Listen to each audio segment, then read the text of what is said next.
What's up YouTube? So today I'm reading for 10 minutes from the continuation of our previous story, The Adventures of Mekatilili.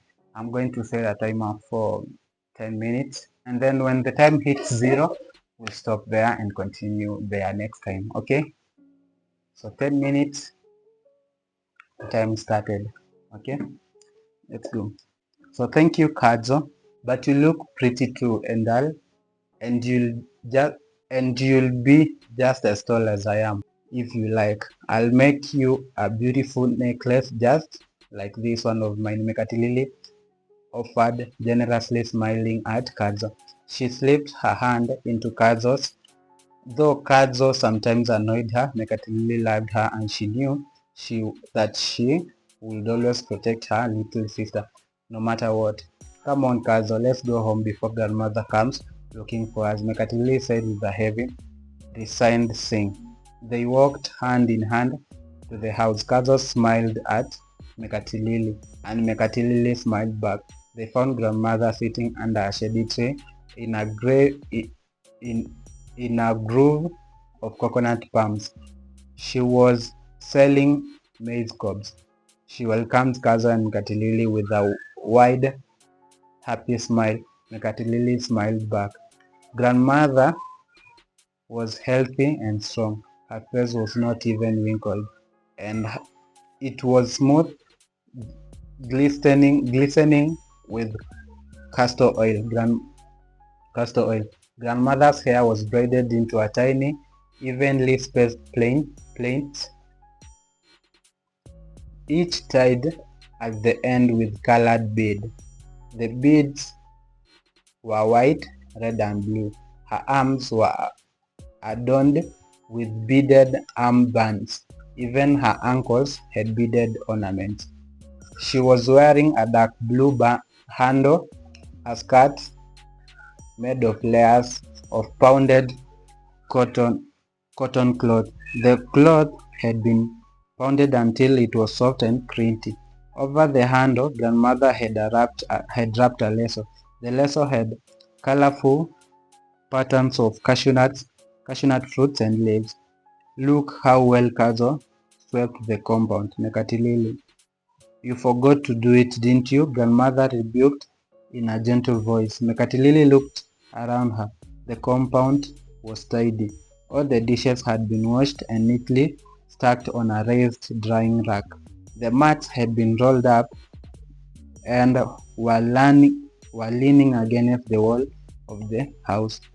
The rubbish had been gathered and burned in a nearby rubbish pit. When Mekatilili saw all this, she felt guilty and she hadn't helped with any work. I'm sorry, Grandma. I'll sweep the whole compound tomorrow after breakfast and lunch. I will even wash the utensils tonight after supper. Kadzo had done a good job. Kadzo, thank you, Kadzo, said Mekatilili. Kadzo beamed with pleasure. She pointed to a small clay wet pot. I also helped Mama to fetch water from the stream. Tilili, sit down here on the mat, children. I have a story to tell you, Grandmother said, patting the mat. Can't you tell us in the evening, Grandma? Wouldn't that be much better? Can we all sit in front of the fire and listen to it? I want to go hunting with the boys, Mekatilili coaxed. Sit down, Tilili, and don't scold at me. That's rude, Grandmother said in a stern voice. Grandmother, please let me go hunting. You'll tell Kadzo the story, Mekatilili pleaded, fidgeting crossly at the foot of the other. Your mother does not want you to rush off before you've helped her with the chores, Tilili said Grandmother. But I helped her to fetch water and firewood, and I helped to look after Kadzo. I like hunting, but Mama doesn't like me to go hunting. Why? Mekatilili complained, shifting one foot from the other, and giggling her toes into a soft, sandy soil. Sit down, Tilili. Do you see any of the friends going hunting? Grandmother asked. They don't like hunting, that's why, Mekatilili replied, shifting her seat impatiently. Her thoughts raced to Kazungu, Karisa, and Mwadori. She sat at the mat and waited impatiently for the story to begin. You have to learn not to like hunting so much, Tilili.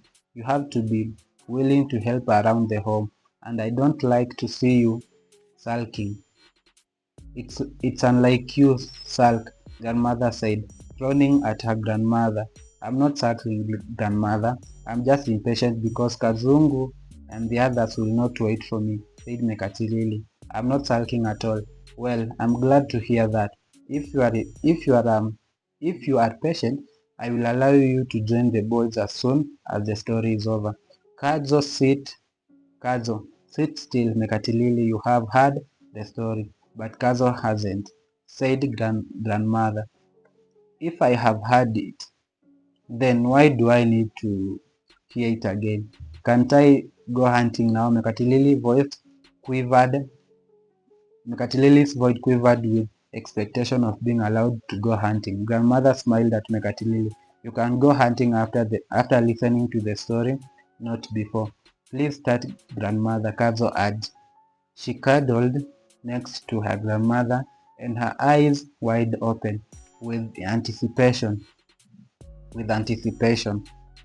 Mekatilili frowned at Kadzo. She suspected that it was Kadzo who had persuaded grandmother to tell them the story. Mekatilili usually enjoyed listening to stories, but she didn't want to listen to a story today, especially one she had heard before. All the thoughts were, were on hunting. She wiggled her toes in one of the soft, sandy soil and wondered how far the boys had gone. Her grandmother looked at her and it was as if she could read Mekatilili's thoughts. She said, don't worry, the boys will still be where you left them. It's too hot for them to hunt. They'll wait for the heat and to die down, sorry, and for the animals to arrive at the storm to drink water. Shall I start my story? Will it take too long, grandmother? Mekatilili asked. It will take as long as the telling of it. I can't tell you how long it will take until I come to an end of it. Be patient, child. You will not enjoy the story are if your thoughts are mile away. Here is a bowl of freshly roasted cashew nuts for you and Kazo to eat, grandmother said, handing the clay bowl to Mekatilili. Mekatilili took a handful of cashew nuts and passed the bowl to Kazo. Mekatilili popped the golden brown nuts into her mouth and they were crunchy and buttery, and the milky juice was sweet. Mekatilili licked her mouth and reached over for another handful.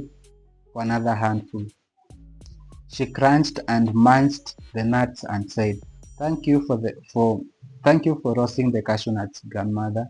They were the crunchiest and yummiest we've had this week.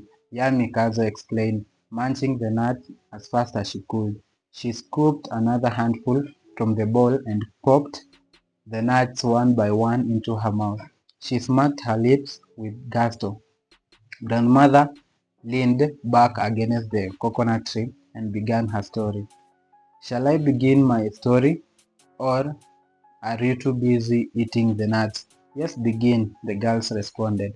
A good one or bad one? Grandmother asked. A good one, Mekatilili and Kazo said.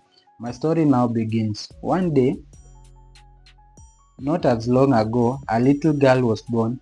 There was never to be forgotten day. The sky was dark with rain clouds. The wind whistled fiercely through the trees. The coconut tree swayed. Coconuts flew off the tree like stones following the giants. In the distance, we heard the roar of a lion. It came nearer and nearer. Grandmother paused to pick up another maize cob to shell. And then the sacred Mwanja drum roared like 1,000 lions. She paused again. Then what happened, grandmother? What happened? Kazo asked. Guys, that's our time for today. So I'll stop there, and then if you want me to continue the story, kindly leave a comment in the comment section below for me to continue next time. Until then, it's a bye bye for me. Make sure to stay safe. Peace.